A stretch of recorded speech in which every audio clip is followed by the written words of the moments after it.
I've got a bit of sad news to share. On May 11th, Mother's Day evening, my kitten Piper went out on an evening stroll, something he did every night for a bit before coming inside around 9 for the night. But that night, he didn't come back home, and he's been missing ever since. It's been 6 weeks now since he disappeared, and I'm still crying daily when I think about him. I miss him so much, and I cannot believe I grew so attached to him in such a short period of time. I really don't hold out hope that he's still alive. I live in a very rural area. We have a large pack of coyotes that roam the fields and woods behind us and often stroll through the edge of our property. I drove all the roads around the perimeter of our house in case he had been hit by a car. A long shot considering he usually heads out to the field next to the RV and doesn't go down towards the road. My mom put out word to our neighbors that he's been missing, and I also posted some local missing pet forums, but no one has seen him. It's been hard watching footage of him as I've edited the last 2 videos.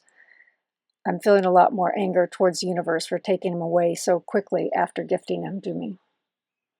I've had many pets and cats in my life, but I've never been so attached to one as I was to him.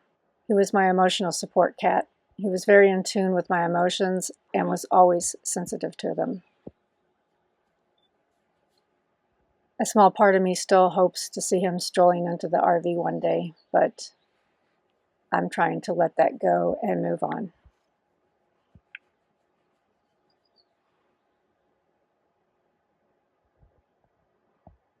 I'm getting ready to start installing my plumbing system, but before I did that, I wanted to lay one more roll of flooring down, and so over the subflooring I'm putting down cork flooring, and this is just a big 50-foot roll of 4-foot wide cork.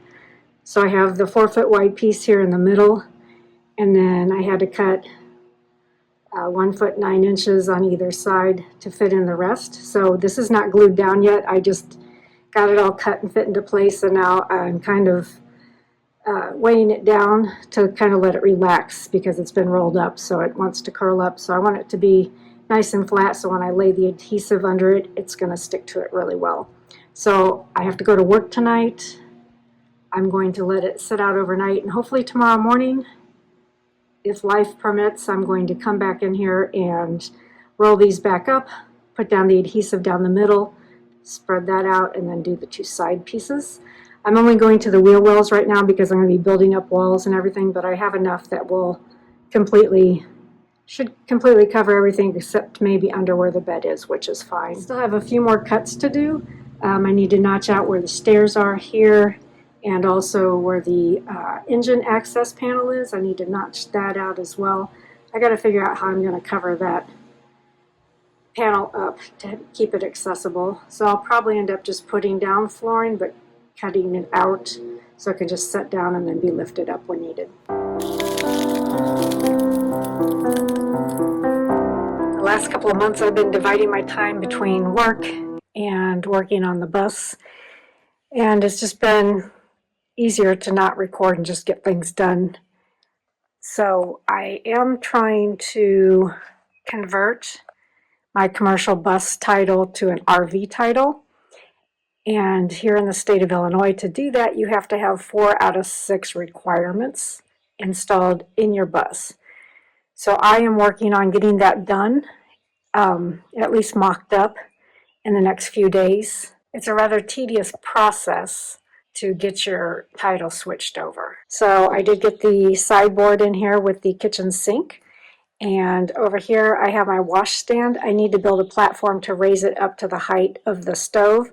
But I did get a box built to raise the stove up on. I do need to make some adjustments to that. Eventually it'll have a drawer that slides out. This is where my refrigerator will go. I have just finished building my compost toilet. So I do have composting toilet built. Excuse the squeak.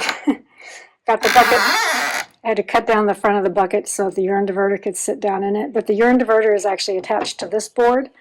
And once I get a wall up in the back here, I will hinge this board to the wall, and then I can just lift everything up to access the toilet beneath. Here's my water tank, so I'm going to be trying to hook up as much of that as possible today.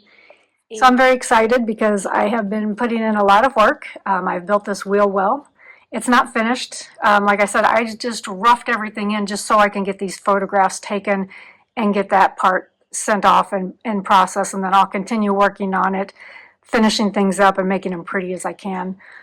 So right now I just want to get the necessities in, get the shower fixed up and get that in and everything. And I've got a water tank that goes on the other side of that. So all those things I need to be roughed in eventually before I travel. So the project for today is to determine where I want to put my access in. I'm going to have to cut holes into the sideboard. So I'll probably do it right about where those are hanging and have it go straight out from there.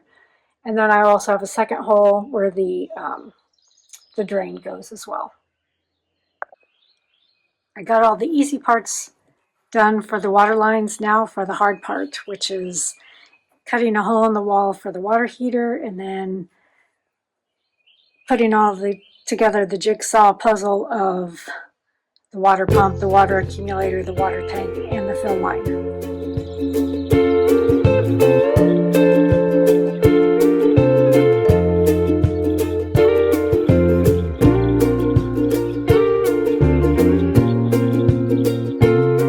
One thing that's come of all this rain we've been having is my vegetable garden is doing really, really good. So I have my potatoes in this bed and they're really popping up.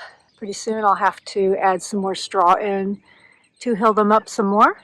I need to trim the grass around the sides of the bed, but I have garlic, my calendula is getting ready to bloom. I have 2 different eggplants that something likes eating, so they've got lots of holes in them, but they're still hanging in there and growing new leaves. I have some cinnamon basil here that's blooming. My chamomile has been going like crazy. I've been plucking flowers off of it every day, so I have a lot of dried chamomile that I'm saving up for teas. And then I just have some pretty flowers, so I have some pansies there that I need to pinch off the dead blooms. Got some more here. This is sweetgrass and some catnip that I dug up from the other garden that's got a tiny little baby on it.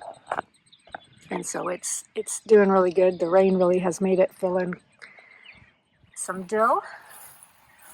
And over here I have some marigolds, and the white leaves are nasturtiums, and I got one that's blooming here. And then a small cherry tomato, I forget which kind it is, but wasn't looking too good at first. I think it's a sun gold, but I'm not sure. But it's starting to take off now and fill it in. And so soon that will be kind of up this trellis, and I'll tie it up so it doesn't fall over on this side, so it'll kind of go out. And then I also have some little pea plants that are coming up here. And then on this other side, this is a Cherokee purple tomato. It does have a tomato on it, but it's not doing too good.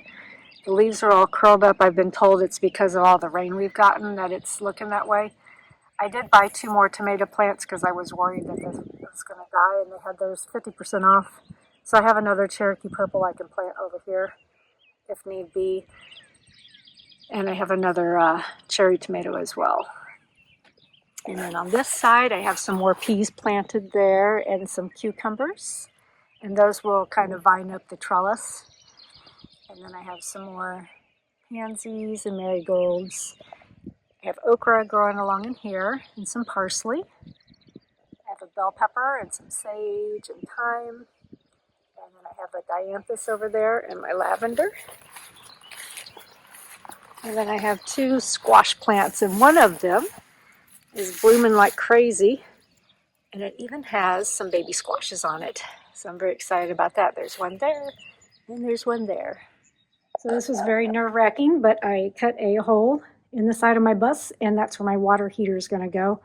I also cut a smaller one for my water inlet, so I have that roughed in.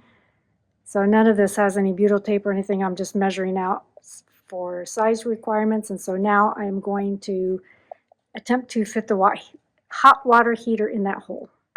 Okay, I got it in the hole. So now I need to come in here and cut the rub rails and the side of the bus to get rid of the humps so that it can sit flat and also cut up here so that it can fit snug inside of there. I'm going to have to probably Bondo a few places and also fill with some insulation, and then I'll put waterproofing all the way around to make a watertight seal. Every project on this bus takes 2 to 3 times as long as what I anticipate it taking, and this project is no exception. So this is where the water heater is going to go. I have cut out the hole, and I made the hole bigger than what they said because it wasn't fitting in there, because there's screws all around the back that make it bigger than the hole size they recommend. So in doing that, I made it too big, so when I tried to fit the frame of the water heater cover onto here and tried to mark where my drill holes would be and put some pilot drill holes, it was going through, it wasn't hitting the metal. So my fix for that was to take a second plate of metal. So you can see here, there's metal there and there's metal up here that's extra. I used liquid nails and some screws to glue it down, and then I spray foamed in all the gaps to fill that in so that it will be watertight once it's done. So today I'm going to remove the spray foam, and then I also added in screws. I don't know how good you can see this, but hey buddy. So where this part of the skin of the bus, it's got the ridges to mimic the rub rails. So where the rub rails are, there's actual metal behind it, and the rub rails fit on. So like up here, you can see this rub rail is loose because I've taken it off so I can put the delete for the window in. But you can see, so there's metal behind it. But on these ridges, there's no metal. It's just one piece, and that's the skin of the bus. So when you cut that, then you have holes that are going in there, and I had to cut it to fit the frame of the water heater on. So I cut it back, and then what I did was on the ridges themselves, I cut kind of underneath and then cut down the ridge that I need to move, and I took some pliers and a hammer and I straightened them out. I straightened out the ridges and I layered them down so that the front side overlaps the back side, so that when water hits it, it'll still run down.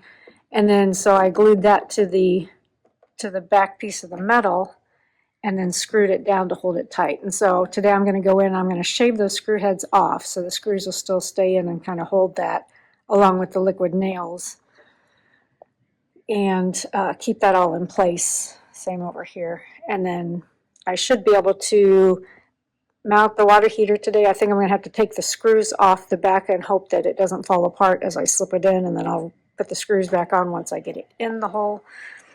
And then I should be able to put butyl tape around the frame and then stick it in there and screw everything together. So that's my plan for today. So here's what it looks like with all the spray foam insulation removed, so you can see it a little better. I want to kind of show what I did here.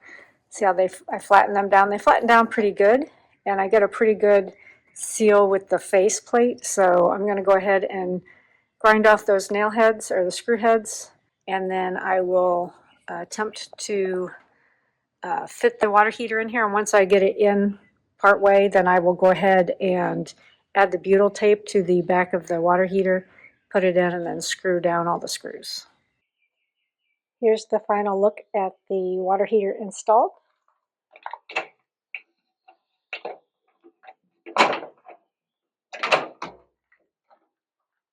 And it's ready to be plumbed and electrified and put into use. Nothing ever goes to plan, so everything I thought I was putting together, I ended up doing something completely different, but I'm not mad about it because it's still progress. So basically, all these parts here that I needed to attach the water tank to the pump and the accumulator and the hot water tank, all the parts that I could get at the hardware store locally were PEX A parts, and I need PEX B parts because this is PEX B pipe. So I had to order that online, and I'm waiting for it to come in. I've got most of it, so I got the 2 fittings there, and I got the connector piece there, and then also the 2 fittings for the water tank, or the hot water tank. but I'm still waiting on 1 or 2 more parts, which are going to be coming in later in the week. So in the meantime, I started roughing in my walls. So you can see I've got some of them framed out here. So it's looking nice. I still do have to screw a few of these to the wall, but for the most part, I'm getting all that framed out. I've gotten all of this section started. I drilled holes in the upper supports to run the water lines through. And so that runs all the way to here. And so I'm going to be putting up a wall here. So I got to build the frame first, and then the pipes will divert through the wall down here, and then it'll attach for the shower, and then it also will tee off and go to the water heater and then out to that. So while I'm waiting on those parts to finish up, I'm working on the frames. So I realized that before I framed this out, I needed to get this all framed in, so that's what I'm working on now. I need another small piece down there that I need to cut. Right now I'm trying to put in all the full pieces, and then over here, same thing, all the way back to there. So the next thing is putting in the drain pipe, and so I need to wait till my son's home so he can help me move this away from the wall so that I can get back there and attach all that, because I don't want to drag it across the floor. So I'll have to basically cut these ribs apart to fit the water pipe in, and then I'll probably also have to cut some of the subwall. I'm going to be putting some, probably more, another layer on top of that. So just trying to nestle it in. I don't want to cut the bus ribs, the metal pieces, because I'm afraid that'll compromise the structure of the bus to run it through this way. So I'm going to cut the wooden parts as much as I can, but it's a 1.5 inch pipe, so it's going to stick out about 1/4 of an inch. So I think if I work it right, I can fit the pipe into the wall. So that's a puzzle I'm working out next. But for right now, I'm just getting all this framed out, and then so I'm getting ready to remove this cabinet off here. I'm going to clean this really good, and then I'm going to put down a layer of polyurethane, let that dry, hopefully sand, and put down the second coat tonight so that can have set up overnight. It's supposed to only need 2 coats. So hopefully overnight that'll dry up so that tomorrow I can start framing in the wall